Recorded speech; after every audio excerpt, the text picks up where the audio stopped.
How many roads must a man walk down before you call him a man?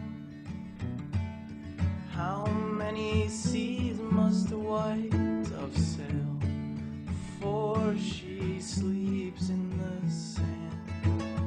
Listen, how many times must the cannonballs fly before they're forever banned? The answer, my friend, is blowing in the wind. Answer is blowing in the wind.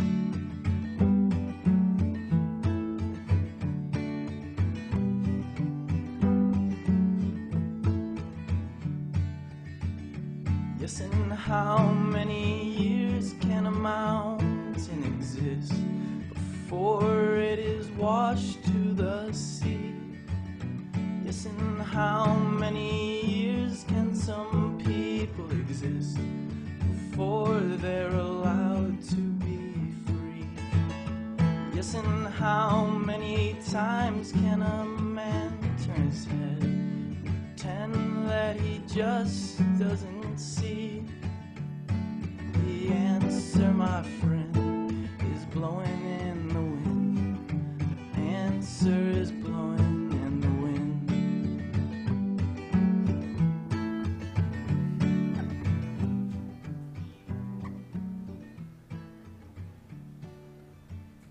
Listen, how many times must a man look up? Buen día, tengan todos ustedes, son 15 minutos después de la hora.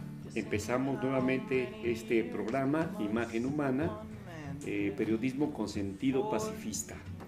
Este día estamos muy contentos, nos llenamos de plácemes porque empezamos un nuevo bloque que va a ser de espectáculos a cargo de Fernanda Muñiz, que ahorita la van a conocer y va a estar con nosotros cada semana. Antes de empezar con los temas en general, quiero mandarles saludos por la comunicación que tuvieron con nosotros a Adriana Morales, que claro que respondemos a esa amistad porque la amistad es un valor muy importante y sobre todo en estos tiempos donde no se le ha dado valor a la realidad que representa una verdadera amistad.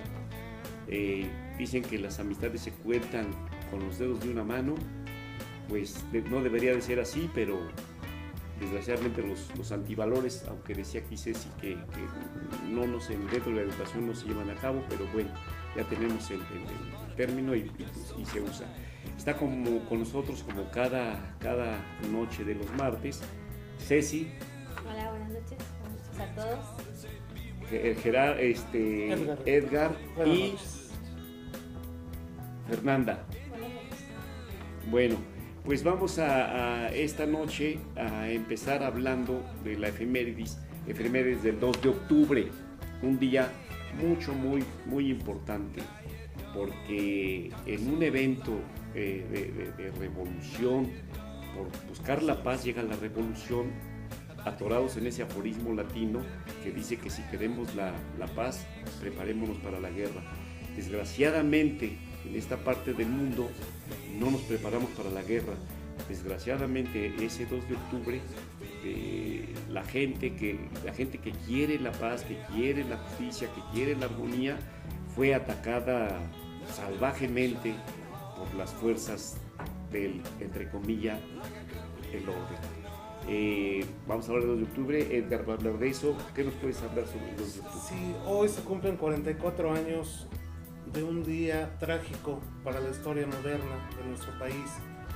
Ese año 68 que tantos beneficios dio a la música, al arte, hubo grandes conciertos, hubo grandes esperanzas de un mundo mejor, de un cambio. En algunos países de Europa y en México fue movimientos estudiantiles que fueron reprimidos. Unos días antes del inicio de los Juegos Olímpicos, el gobierno de Gustavo Díaz Ordaz liquida a sangre y fuego la revuelta estudiantil. De acuerdo a diversas fuentes, se habla de 300 a 500 jóvenes que fueron masacrados por disparos del ejército y la policía en la plaza de Tlatelolco, también conocida como la Plaza de las Tres Culturas. Más de 6,000 jóvenes son detenidos. Durante los últimos 33 años, los diferentes gobiernos del PRI mantuvieron la tesis oficial de que fueron los estudiantes quienes iniciaron los tiroteos con francotiradores colocados en los edificios de la plaza. Esa versión fue rebatida por muchos de los protagonistas e investigadores. Los testimonios hablaban de lo contrario, de agentes provocadores infiltrados, de gente vestida de civil con guante blanco en la mano izquierda que iniciaron el fuego indiscriminado. Las fotografías constituyen una prueba inédita e irrefutable de lo que era un secreto a voces. La matanza de Tlatelolco fue un sangriento crimen de Estado. Muestran las caras de los verdugos y la acción de los hombres del ejército, siempre negada por el gobierno, así como la perfecta coordinación de estos. Según el informante, las fotos fueron tomadas por mucha gente del gobierno, lo cual pone de manifiesto la convicción de total impunidad con que actuaron los verdugos que se dejan ser retratados, pero también demuestran que en los archivos oficiales del Estado mexicano debe existir la documentación más que suficiente para conocer las responsabilidades y hacer justicia. Dentro de todas las teorías que hay, una vez más, la lucha contra la impunidad en un país hispano puede contribuir no solo a saldar la deuda pendiente con las víctimas y juzgar a los responsables de este crimen, sino a destapar las tramas de la sangrienta represión que en Iberoamérica acaba siempre concluyendo, desgraciadamente, en algún despacho oficial de los Estados Unidos. Pues como ven, queridos amigos, esto es un tema, no puede uno soslayar hablar de la violencia, hablar de la guerra, porque ordinariamente se conoce la paz como la ausencia de conflicto, como la ausencia de guerra. Precisamente por no haber educación, por no haber cultura de paz, se dan este tipo de situaciones. En ese entonces yo recuerdo perfectamente, andaba en el DF y a mí me consta, andaba ahí caminando por la calle de Juárez, enfrente de la Alameda, y ahí se me hizo muy raro ver a un grupo de jóvenes corriendo hacia las fuentes y atrás granaderos, pero la gente no le dábamos importancia. En ese entonces los medios estaban totalmente cooptados. Lo que estaba pasando a una cuadra, 2 cuadras, 3 cuadras por allá, nadie se enteró. Esa terrible tragedia del 2 de octubre, nada más la sintieron y la vieron los protagonistas. Porque la prensa pasaron los días y no sacaban nada de ese terrible suceso. Hablando de la cultura de paz, sí nos va a hablar de la cultura de paz en Chiapas, porque todo va concatenado.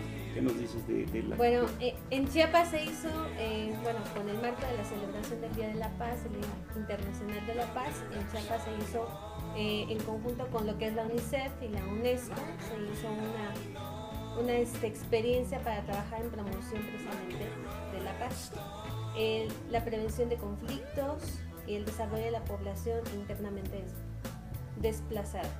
Estamos hablando que aquí el propósito de esto es que los conflictos sean menores, obviamente dando pie a lo que es la paz, dando lugar a que la educación obviamente tenga un mayor margen en torno a lo que es la educación precisamente de la paz, como comentábamos la vez pasada. A lo mejor tomar ciertos puntos de otros países que están haciendo dentro de las escuelas, aquellas cosas que nos ayudan a la educación de la paz.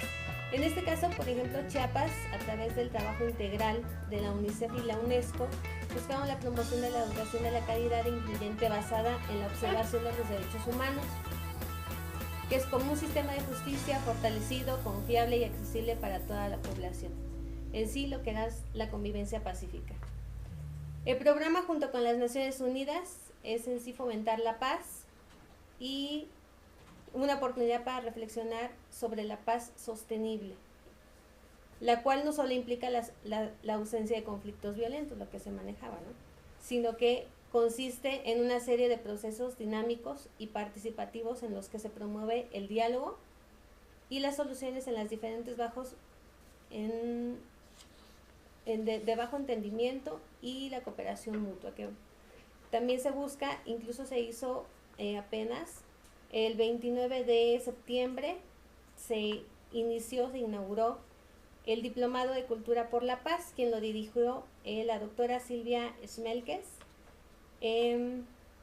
obviamente también como por parte de la UNESCO. Y bueno, en sí el propósito, el objetivo general de todo esto, de lo que es el diplomado, es promover la formación, el desarrollo y fortalecimiento de las competencias en materia de paz y valores para la ciudadanía, que los docentes fomenten dentro del espacio escolar y comunitario ambientes de convivencia, respeto a la diversidad, diálogo, equidad y la resolución no violenta de conflictos. Que bueno, en las escuelas es lo que se debería de fomentar. En la materia de formación cívica se habla precisamente de lo que son los valores, los derechos humanos, y que obviamente dentro de todos los valores éticos estamos hablando que fomentan la mejor convivencia dentro de cada contexto en el que nos encontramos. Obviamente desde la escuela se van a recibir las bases para continuar con lo demás en los diferentes contextos en donde un alumno se encuentra. La familia, la comunidad y obviamente la sociedad, y en base a esto, bueno, obviamente se fomenta la parte de la paz. Y es muy importante que entendamos que la paz no se puede dar por sí sola. Tenemos que tener la seguridad jurídica del Estado en que se haga, que se respete la ley, que vivamos, porque vivimos en un Estado de derecho. El Estado nos tiene que dar certidumbre de que se hace justicia, de que se hace la ley, en su sentido concreto de una paz social, porque cuando alude a su sentido personal, pues es tener una dinámica personal para aportar las condiciones externas y la serenidad interna para poder tener un desarrollo humano pleno. Hago otro paréntesis para saludar a nuestros queridos amigos con todo cariño y todo gusto. A Genaro Xochitl, saludos, mi hermano, que sé que nos estás viendo. A Isaac Jiménez Espinosa, que va a ser invitado próximamente también por aquí, él es un amigo de La Paz. Y a un amigo que tenemos, capitán del ejército, Silvano Muñiz y su familia, Emanuel, un jovencito de 12 años, muy inquieto, que le damos muchos saludos. Y ahora damos paso a un tema que normalmente es frivolidad, pero es muy importante porque el arte es fundamental dentro de la cultura de la paz. Y como les decía, tenemos la suerte de contar en este programa por primera vez y de aquí en adelante a Fernanda Muñiz, que va a llevar el perfil de espectáculos. Fernanda. Muchas gracias, Manuel. Buenas noches. Buenas noches. Bueno, pues hoy inicio hablándoles de un tema que es el cáncer de mama. Como ustedes saben, el mes de octubre es el mes en el que se conmemora esta lucha que día a día llevan miles y miles de mujeres alrededor del mundo. Yo las invito a que vayan a hacerse una revisión semestral para poder tener un control y la cultura de la prevención, que es súper importante. La detección a tiempo y temprana es un factor muy importante para que podamos pues tener una control sobre esta enfermedad. Eso es lo que hoy voy a hablar, Manuelito, no sé si... No, y sobre todo que el arte en su expresión del espectáculo, pues abarca todos los géneros del arte, entre ellos el cine, el teatro, que ya vimos que traes una agenda interesante, los espectáculos que ha habido, que va a haber, viene Sabina y Juan Manuel Serrat, por ahí creo, ¿no? Van a estar por aquí. Sí, en el mes de octubre. Ahorita las artistas de fama nacional e internacional están en esa campaña de cáncer de mama, ¿verdad? Sí, muchas, como Daniela Romo, que desgraciadamente lo padeció y bueno, se une a esta lucha.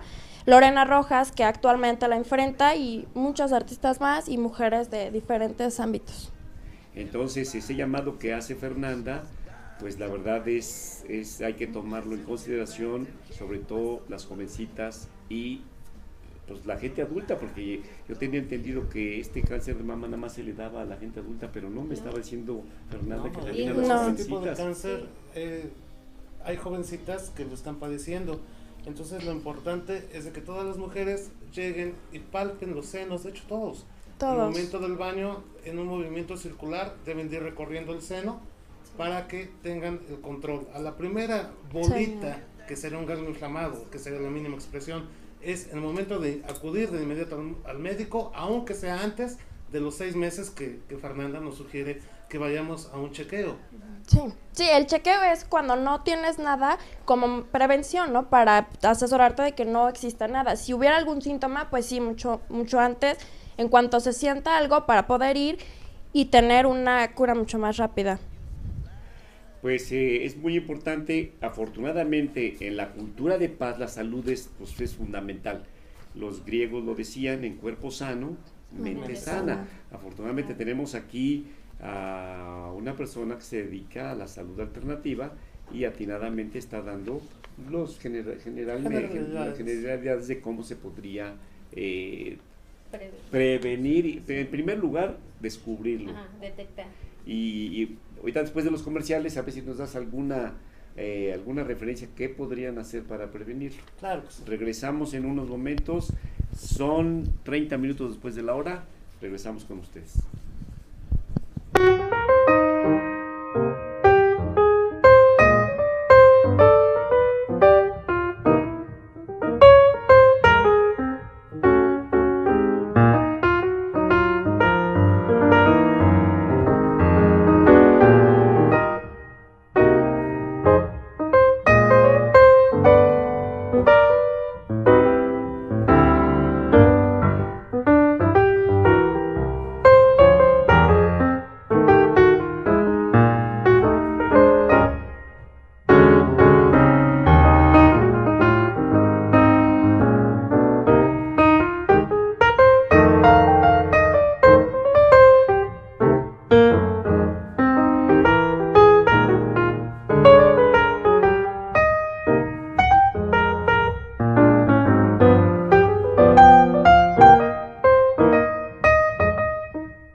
Ustedes como yo, que algo tenemos que decir en este existencialismo tan difícil que en el que vivimos.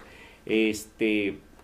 El ancla de este programa, como es de perfil pacifista, pues es la salud y es la educación, Por eso aquí tenemos eficientemente una licenciada en pedagogía, licenciada en educación, un excelente, pues que claro que eres un médico, Bueno, un yo lo que me dedico doctor, es a la medicina alternativa. pero muchas veces la práctica hace al maestro. Claro, comentábamos hace rato, ¿qué es lo importante en una persona, en una mujer? Se debe de hacer un masaje en un sentido circular alrededor de todo el seno, principalmente abajo de la axila y en esta parte, ambos.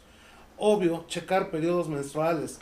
Si viene con irregularidades o un sangrado más abundante, pues son síntomas que nos está diciendo, cuidado, porque puede haber un mioma, puede haber otro tipo de cosas. Obviamente ya no esperamos a que haya un sangrado abundante, pues ya estamos en problemas, ¿no? Generalmente, ¿qué es lo que se recomienda de alimentación? Los pollitos que comemos en las tiendas los hacen crecer a base de hormonas. Entonces, ese tipo de hormonas muchas veces es beneficioso y es perjudicial. Para muchas mujeres es benéfico consumir ese tipo de hormonas porque es lo que va suplementando las deficiencias que nosotros tenemos. Entonces, es conveniente comerlo 2 veces por semana. Bueno, no soy tanto del naturismo así exagerado, pero bueno, en cuanto a alimentos naturales, pues obviamente todo lo que contengan hierro va a ayudar a todo este aspecto de la salud, en ese campo únicamente de aspecto de las mamas, ¿no?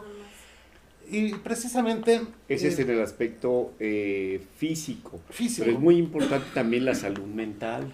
Claro. Sobre todo Sí, ahora van de la mano. en estos tiempos de tanta violencia, el estrés, y desgraciadamente nos ponemos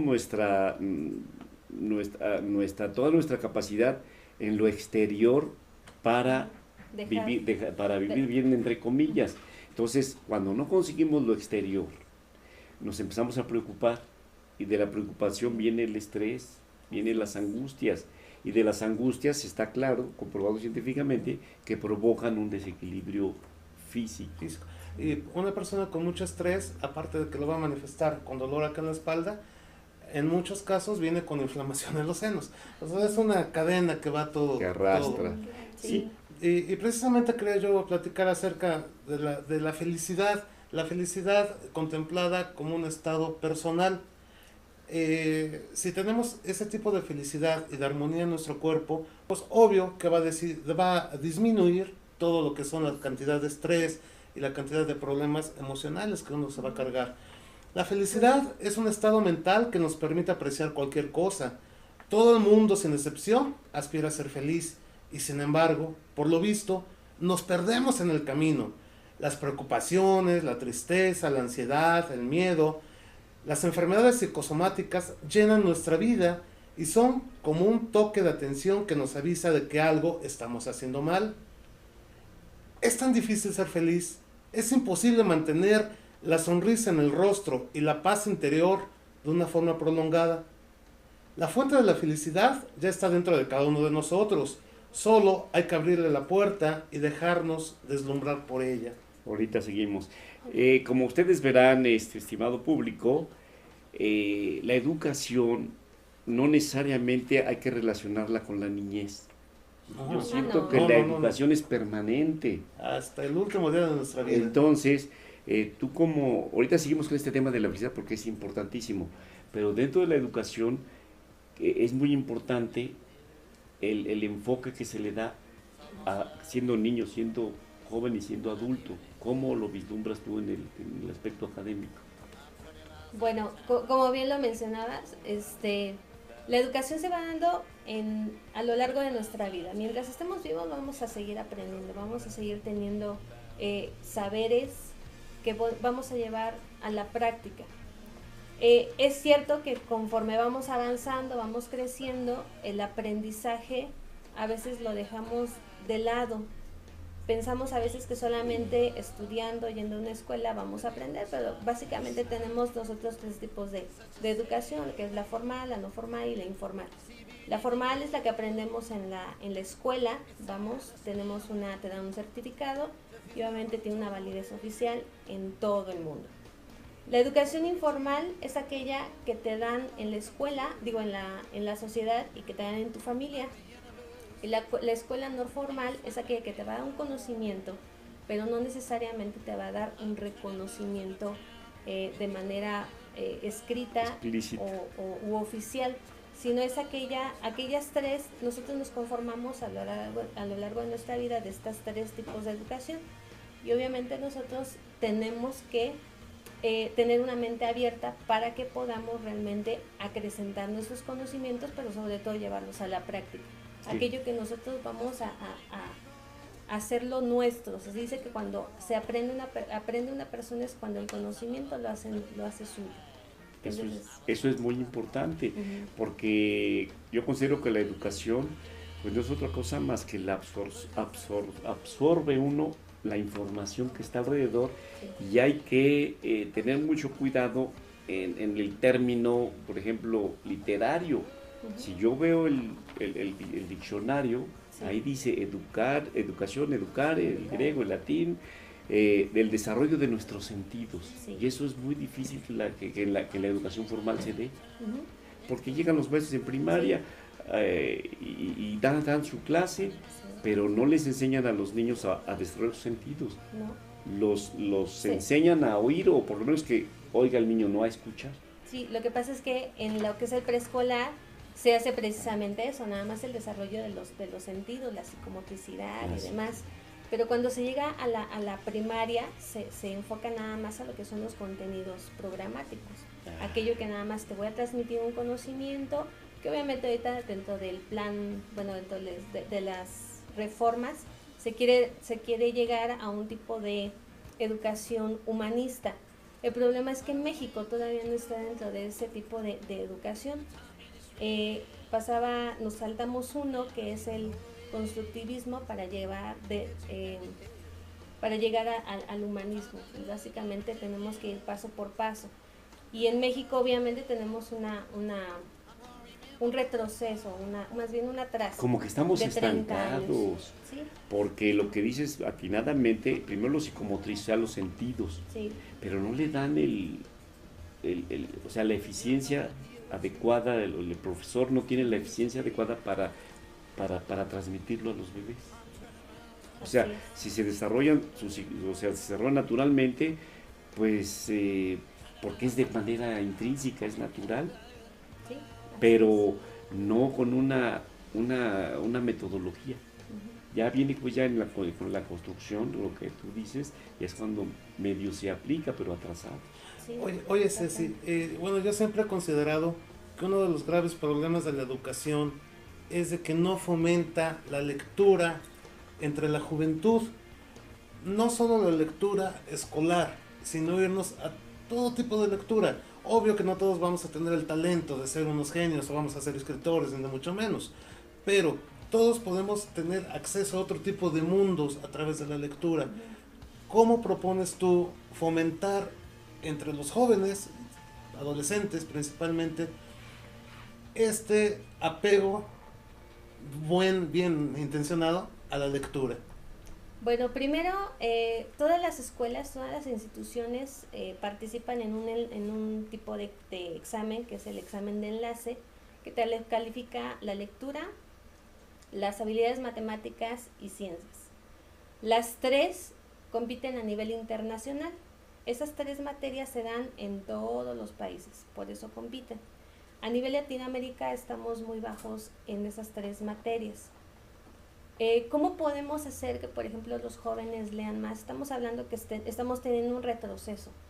¿Se acuerdan que en temas anteriores estábamos viendo la parte de la escritura, ¿no? Que está siendo cada vez más deficiente en los textos, en el Facebook, en el Twitter, que obviamente son deficientes y deficientes. Eso hace que inclusive la escritura sea mala. Que es la base de la Exacto. lectura. Entonces, las cuestiones, por ejemplo, ahorita dentro de las nuevas reformas te dice, es que los chicos no tienen que memorizar, y es que los chicos sí, nada más que hay un conque, ¿no? Las reglas gramaticales van desde una memorización o de una comprensión muy profunda para que se pueda hacer. Sabiendo esto, entonces ahora sí la comprensión lectora va a ser mucho mayor. Una propuesta, a ver, nosotros, la lectura que sea, hay que buscar primero cuál es la lectura que a mí me sirve o que a mí me gusta. Una vez identificada, entonces ahora la voy a